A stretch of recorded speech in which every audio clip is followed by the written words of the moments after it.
Nakama, and welcome back to the Church of One Piece. I am your pastor, the One Piece apologist, and today we will be reviewing Chapter 15, Gong. I've always loved this particular random cover art from Oda because he's got the woolly mammoth, and then everybody's just doing what they do best. You know, Luffy's up front, just having a great time. Nami's up top surveying, and Zoro's taking a nap, because that's what Zoro does. And thus it begins, you know. I think the reference Gong is like maybe in the terms of like starting a battle, you know, ding ding, like the boxing bell or whatever. And Mayor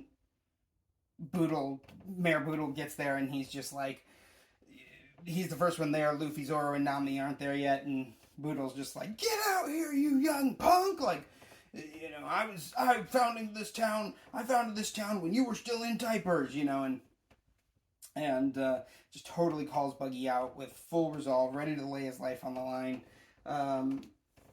And you know, so Buggy comes out, and then Buggy's second mate Kabaji is like, "Oh, I'll take care of it." You know, I guess a second mate is the person after the first mate.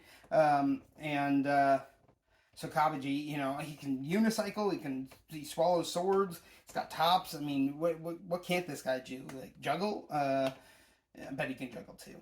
He's like, "Oh yeah, I'll take care of it, Captain." But Buggy's like, "No, he called me out. This is my things." But then he doesn't even go down and fight, and you know, and do the honor of like actually fighting the guy. He just sends a hand down there and grabs him by the throat, starts lifting him up. Then like suddenly Buggy feels something different on his hand that's grabbing Boodle down there, you know, and it's like then it shows us, and Luffy's there, and I love these moments where Luffy shows up and he just demonstrates like, "I've got the power, I'm in control right now," you know, and so on this one, of course, he just shows up and grabs Buggy's hand and basically is just like, "I told you I'd come and clobber you," you know, and like now he's here to keep that promise, right? I love how Luffy's a man of his word.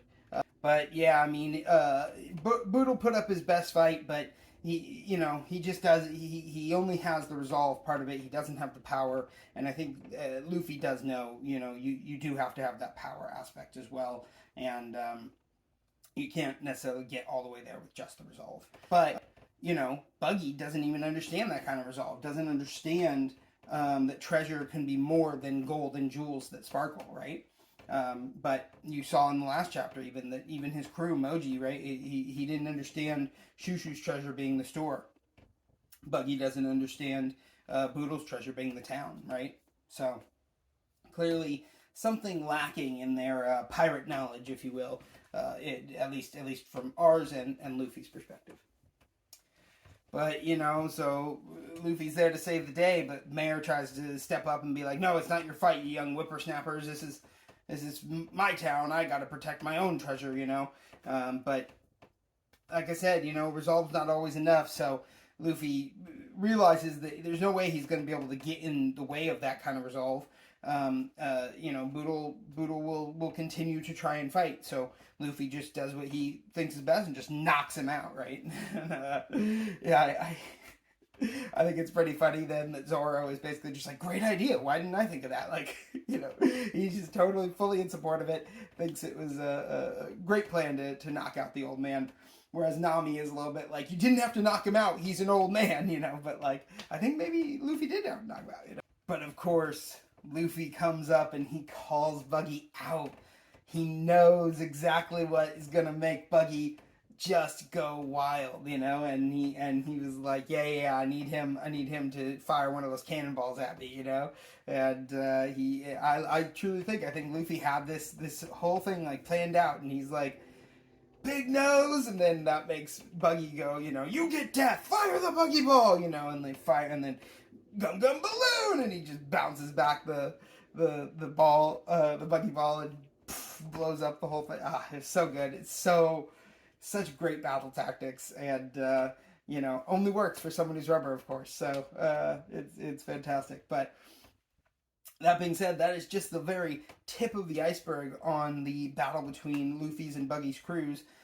So we'll have to find out in our next review what happens from here. So this has been the review for Chapter 15, Gong. And until next time, One Piece be with you.